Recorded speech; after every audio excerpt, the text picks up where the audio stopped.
Hi, my name is Emiliano Esquivel, and this is the first exercise of the garage door exercises. This is our ladder circuit or program, and as you can see, you can open it and you can close it until you press stop. You can close it and it won't do anything until you press stop. Um,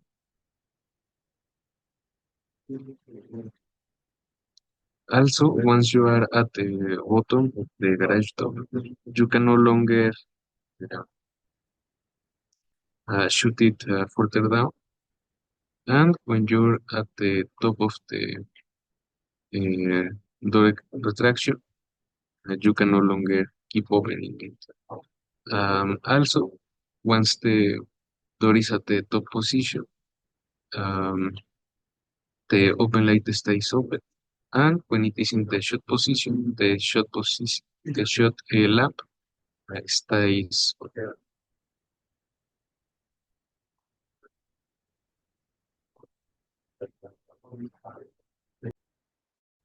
So this is exercise number 2. And in this exercise, the main difference is that the opening and closing action only happen after you press the open or close button a certain amount of times. In the case of the open button, you have to press it 3 times. And in the case of the close button, you have to press it 5 times. So for example, we can see that if we press the open button, the opening timer goes up. And if we do this 3 times, the door opens. We can obviously stop it at any time. And for closing, you have to press it 5 times. You can see this show in the closing timer. 4 and 5. So these timers are reset when the stop button is pressed. Um, in the case of the closing timer, it is reset when the stop button is activated. The sensor at the bottom is deactivated. No, is activated. So right now it cannot close anymore. And also when the motor is going up. So whenever the motor is going up, the door is going up, we can no longer increase the count of the closing timer. This is only to stop certain problems with the door bouncing down the moment it is stopped. And for the opening timer, something very similar happens, where it is reset uh, when the stop button is activated, the sensor at the top is deactivated, and when the motor is going down. So basically, for both of them, the door can only be opened if it's not at the top, and the same applies for the closing one. You cannot close the door if it's already at the bottom. and since the timer latches until it is reset, we no longer need a latch for the motor going up or down. So all we do is just make a reference to the corresponding timer. And obviously checking if the motor is not going in the opposite direction or if the door is already at the top. This is for both motors. And for the opening and for all of the lights, well, for the open light, it has the same conditions as for the motor going up, but also it is turned on if none of the sensors are activated, which means that the door is at the very top. And for the shutting light, it is activated by the same conditions as the motor going down, and uh, when both of the sensors are activated, which means that the door is completely closed. In the case of the AHAR light or the stop light, this light is activated whenever the motor is not moving and it is not completely closed or opened. And well, we're just going to show this functionality a few times. This is it going up after being pressed 3 times. Once it is at the very top, you can no longer increase the count towards opening, right? You can only do it towards closing. And when it is closing, you can't increase the closing, the opening counter. Mm. Also, you can keep increasing the counter for it being opened, but this doesn't matter because when you stop it or it reaches the top, it is reset and you can't press closed.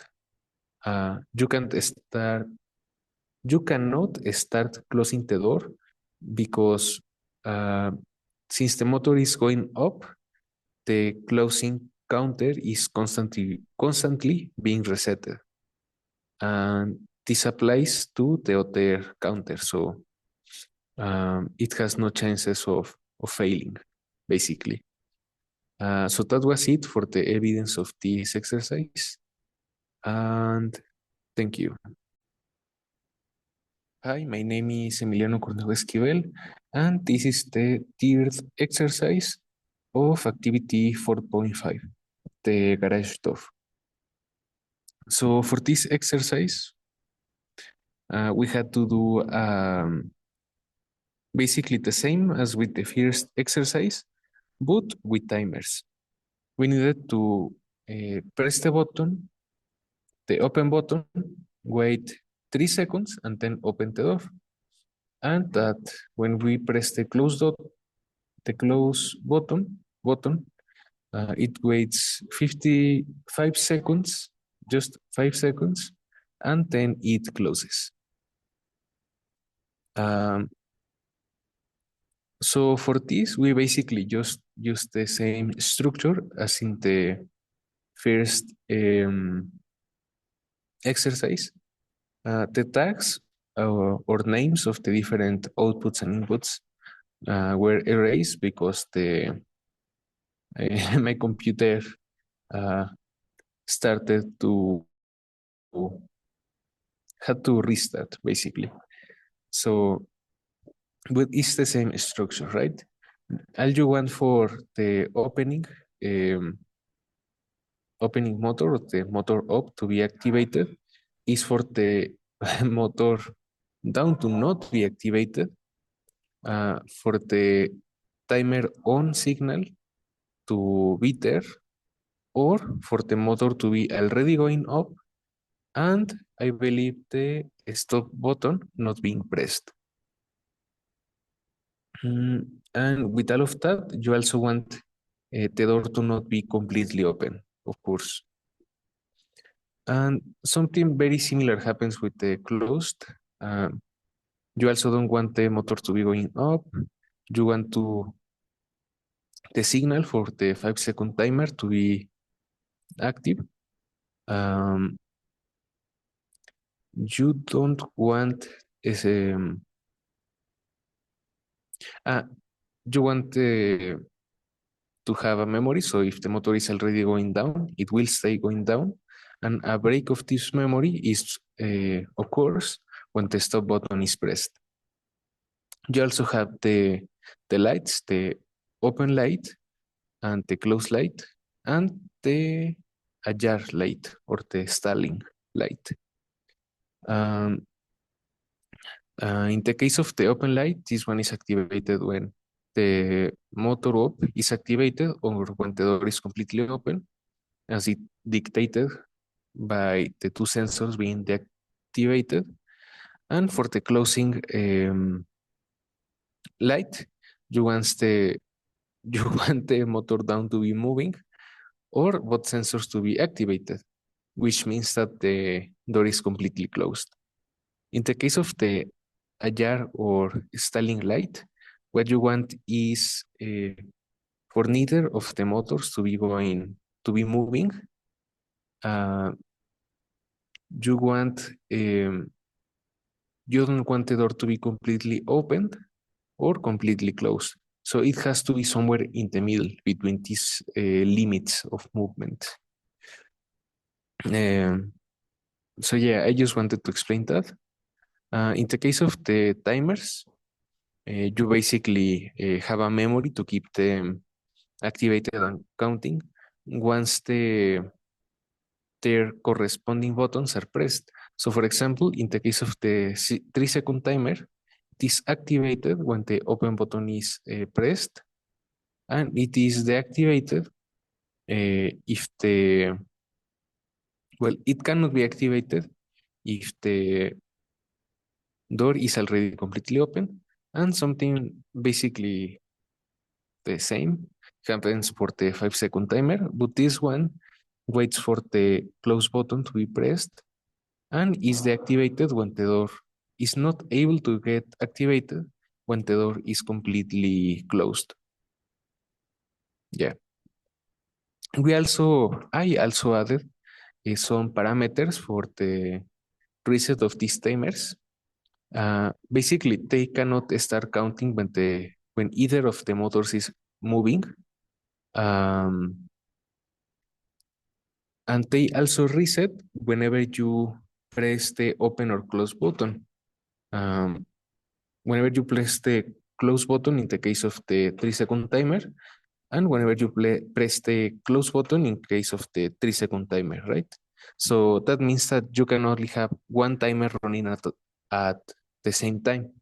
So you don't have any errors when it comes to that, right? Also, going back to the same thing, basically, whenever one timer is activated, the other cannot be activated. So the only way to, well, this actually, it's kind of weird. It doesn't really do what I thought it would. Um, but yeah, basically, all of these conditions for the reset are in order for the other counter to not be activated unless it is stopped or at the opposite position per se. So you cannot activate the closing timer if it's already closed, for example, right? Okay, so we're going to do a small demonstration. Just opening. You can see the timer running, and then it opens. And you can see the timer instantly resets, so there is no chance for a mistake happening. Here is with the same with the closing button. You can see that the other timer cannot be activated when the motors are moving, since that will not make sense. Um, and you can kind of juggle them a bit, right? If you're closing it and you want them to open now because of something, you can just switch them. Oh, well, it already had started, right? But you can switch them, right? You press open, no, you press close, and then it closes. And also, if it is already closed, you cannot start the timer for closing. And if it is already up, you cannot like start the timer for opening, right? So apologies for the missing tags, but that was the demonstration for exercise 3. Thank you.